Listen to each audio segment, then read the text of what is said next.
In today's video, we're going to learn that algebra rules when you know your algebra rules. So, what is algebra? Well, algebra is basically the study of how we can move things around inside of an equation. So we can move the 100x over to the side, the 30 over to the side. The usual thing we do is we move all of the x's to one side, everything else to the other. We can solve for x, but really what we're doing is we're just figuring out how to move everything around in an equation that looks like this. Now this whole thing is possible because of the humble equality symbol right over there. Now, when you've got like 20 different homework assignments to do and you're just throwing down equations trying to solve them so you can go do your own thing, we kind of tend to just squiggle this equality sign in there without really thinking about what it's saying. And what it's saying is that the left-hand side and the right-hand side are actually the exact same thing. Now they look very different right now. We've got like a huge number over here. We've got both an x and a non-x. The right-hand side is just one term, 2x. So even though they look very different, this equality symbol right here is letting us know, it's the exact same thing.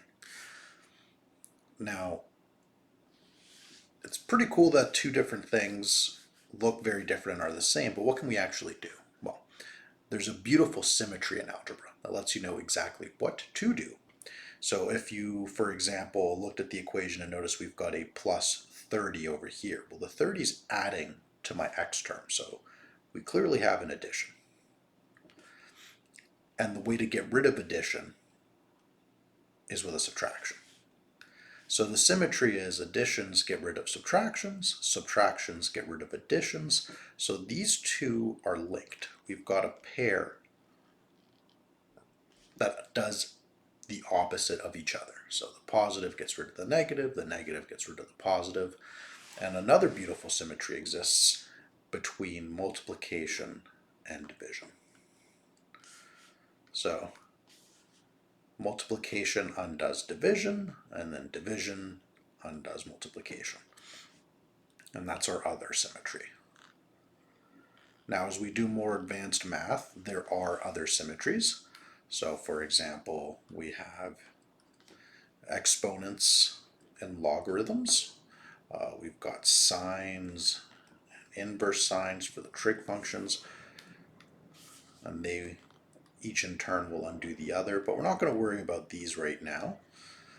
We're just going to focus on the positive minus and the multiplication division. But here's a little sneak peek of the kind of stuff we can do later on. We can start having a lot of fun with the things inside this box right here. But that's for another video. Now we've established that the equality sign tells us that the left side looks like the right side. Great.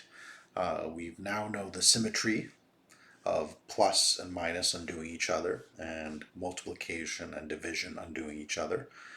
The third principle is that of fairness.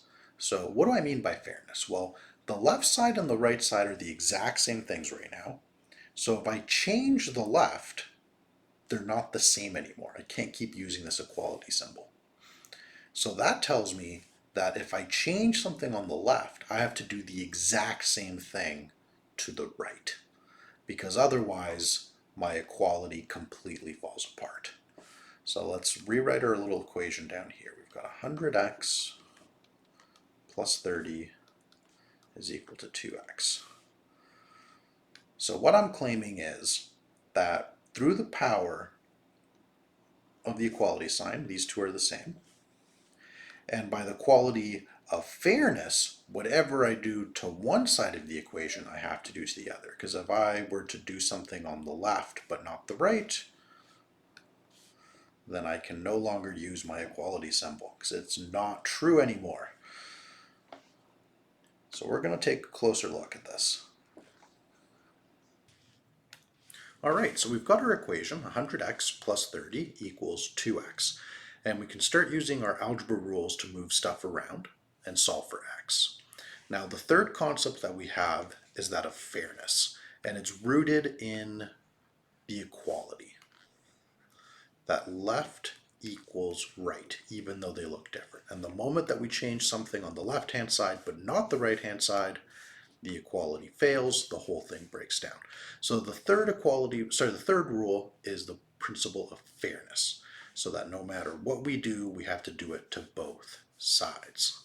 So for example, on the left-hand side, we see that we have 100x plus 30.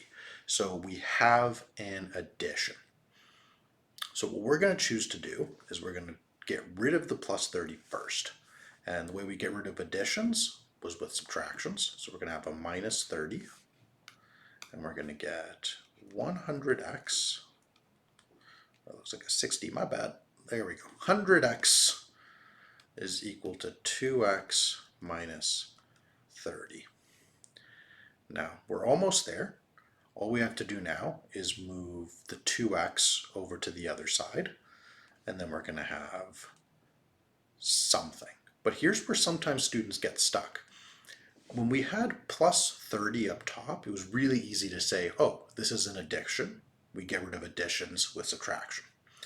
If we look at the 2 in front of the x, we go, okay, this is 2 times x. But when it's just 2x by itself, sometimes, especially in a test scenario where your brain's not braining right, we could forget what the 2x actually is. What it actually is a positive number. It is positive 2x.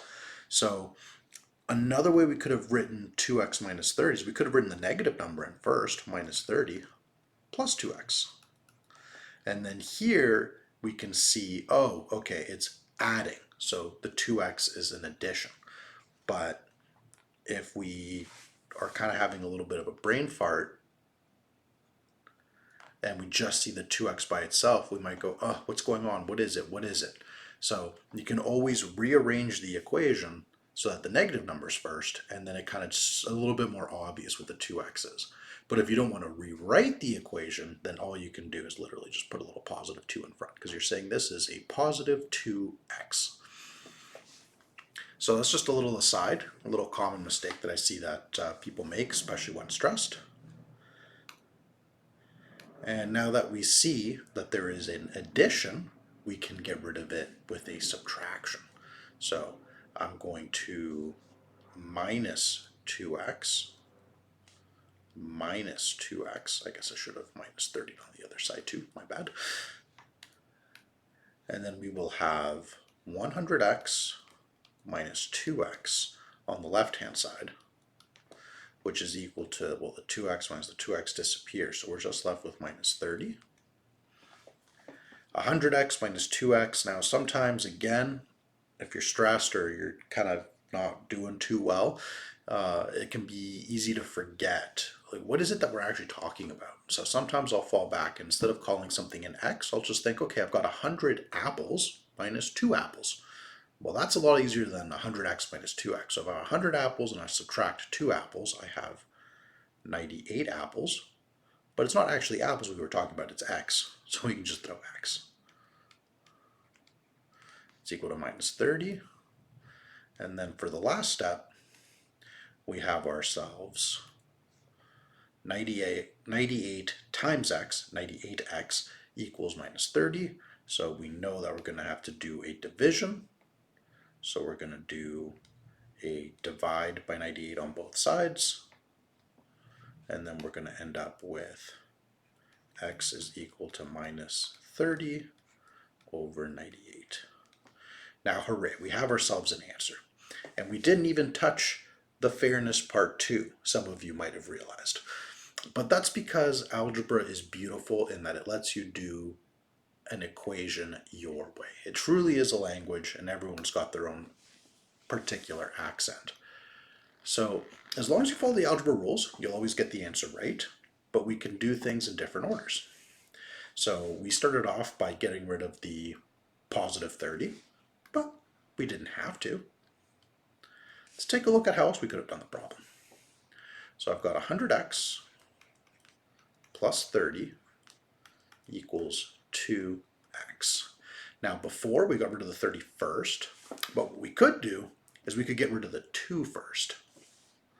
And that brings us up to rule number 4. Because you notice, if I'm dividing the right-hand side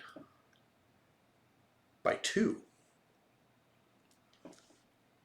what am I going to divide by 2 on the left-hand side? Because if we did just the 100, then it looks like I took the entire right-hand side and divided it by 2, but I didn't divide the left-hand side entirely by 2. I only divided part of it. So what we actually have to do is divide the whole thing. So whenever I'm doing this kind of work, sometimes I'll drop a couple of parentheses, and the parentheses remind me that whatever I'm doing to one side versus the other, to one side, I have to do to the other, and it's the whole side. So what we're going to end up getting is we're going to have 100x divided by 2 plus 30 divided by 2 is equal to x. We can simplify this a little bit, and that's going to be 50x plus 15 is equal to x. And then from here, we're almost there. We've got a 50x on the left-hand side and x on the right-hand side. So what we're going to want to do is move all the x's to the one side, everything else to the other. So we're going to have a minus 15, minus 15. And then if you wanted to start saving a little bit of time, we can do a minus x, minus x. So we're going to have 50x minus x is equal to, so that's 50x minus x, 15 minus 15, boop, that's gone, that's 0. X minus x is gone, so we're just left with minus 15 on the right-hand side.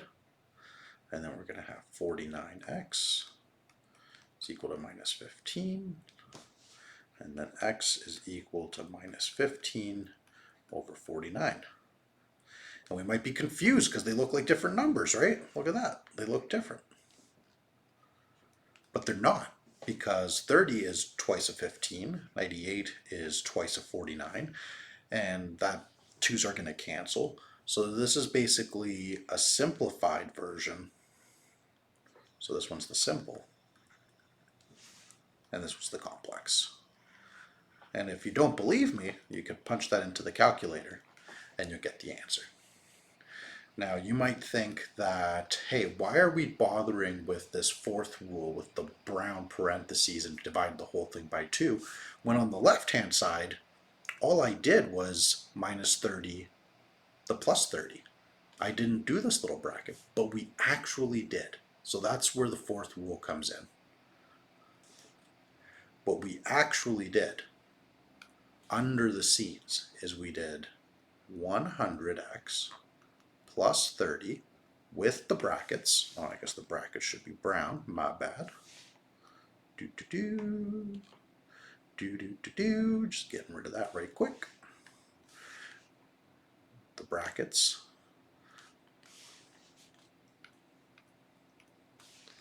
Minus 30. And then if we notice it's 100x plus 30 minus 30, it's all addition and subtraction, so the order doesn't matter. 2 plus 3 is 3 plus 2. They're both 5. So instead what we ended up doing is we chose a different order that suited us differently. We decided to do 30 minus 30 first and then add the 100x. So we did in fact subtract 30 from the entire left-hand side. It's just, why would we bother rewriting all this when we can just skip straight to 100x? But it's a common mistake I see that people go, oh, I'll divide this by 2, I'll only divide this by 2. But no. It's the entire equation that needs to be affected. All right, and that brings us to some fun example bonus problems. All right, so these are our fun example bonus problems. I'm going to leave them up on the screen for a bit, and then I'll give you guys some time to hit pause, try and solve them on your own, and then compare your answers with the answers I've provided. And the solutions to the fun bonus example problems are in purple. Now the ones at the bottom, number 5 and 6, are going to be a little trickier because you've got fractions in front of the x's. But remember that fractions are just multiplications and divisions. So the number on top is multiplying, the number down below is dividing. If you want to check your answers, you can just plug in the value of x, and then you should have, for example, for number 2, if x is equal to 1, 3 times 1 is 3, plus 2 is 5, left-hand side is 5, right-hand side is 5. That is a solution to x. And then one last fun little note, you can have the same answer for 2 completely different equations. And then finally, if you find that you're still stuck on 5 and 6 and it's due to the fractions, my little hint is to come check out my fraction video. I'm more than happy to help you guys out with whatever you need. And I hope you guys have a lovely rest of your day.